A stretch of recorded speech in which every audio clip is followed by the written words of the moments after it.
Hey friends, I'm back to read the next chapter of Haunted Castle on Hallows Eve. This is chapter 6. We just learned that we have some invisible people and also an invisible dog in the last chapter that Annie discovered using the poem and reciting it from the old lady from the village. So we're going to see where that leads us. Annie seems really curious and she seems really risky in some situations. So I feel like I don't really relate to her as much because Miss Bab doesn't like to take as much risk.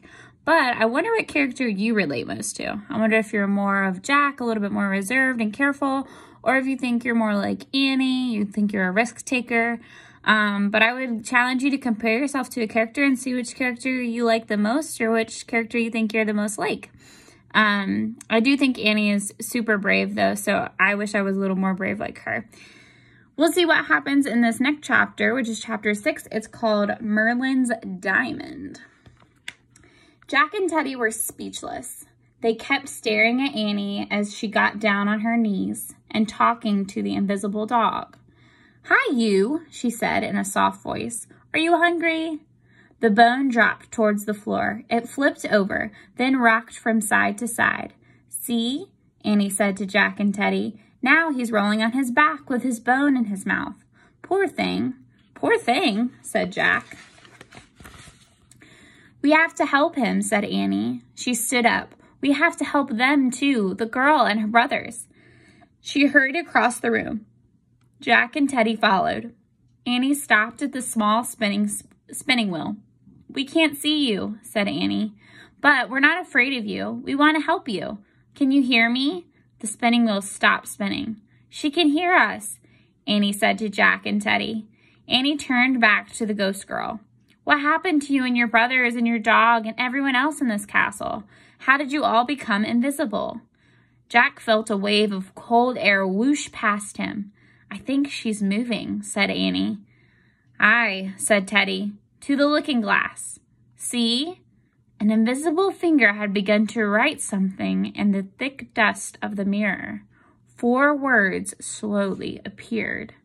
"Diamond of Destiny stolen." There's a picture of it on the mirror. "I can't believe it," said Teddy. "This must be the secret castle that guards the Diamond of Destiny." "What's that?" said Jack.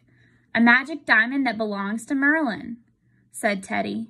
"It was set in the handle of the very sword King Arthur pulled from the stone many, many years ago."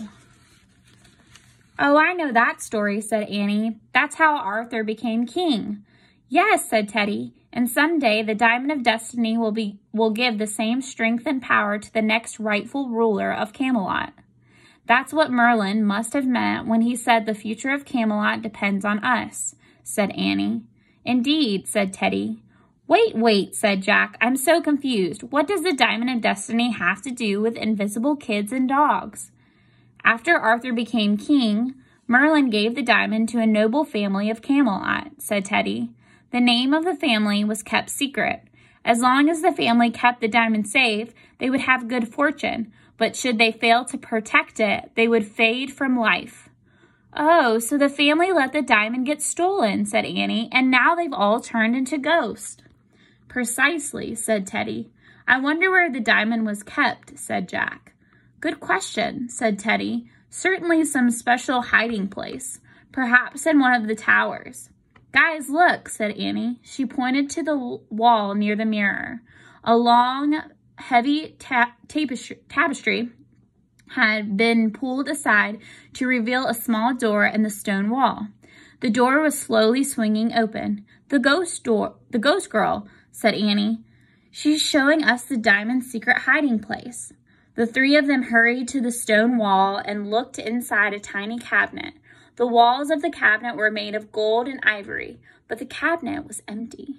Annie looked around. "Ghost girl," she said, "who stole the Diamond of Destiny from its hiding place?"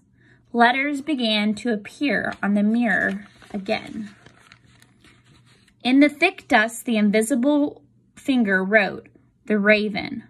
"Oh no," whispered Teddy. "Please no." Jack felt a fresh wave of fear. "Oh no, please no what?" he said. "Wait," said Teddy, pointing at the mirror. The finger wrote one more word in the dust. King. Just as I feared, said Teddy in a hushed voice.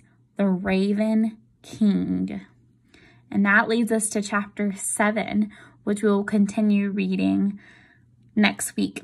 But I hope you guys enjoyed that chapter, and you can head over to Seesaw to answer the comprehension questions that I have for you. And don't forget to start comparing the characters in this story and the adventure that they've started to take. If you've read any of the other Magic Tree House books, I'd love to hear about maybe a comparison that you have with another book or another adventure that they've been on as well, and maybe how they are alike or even different.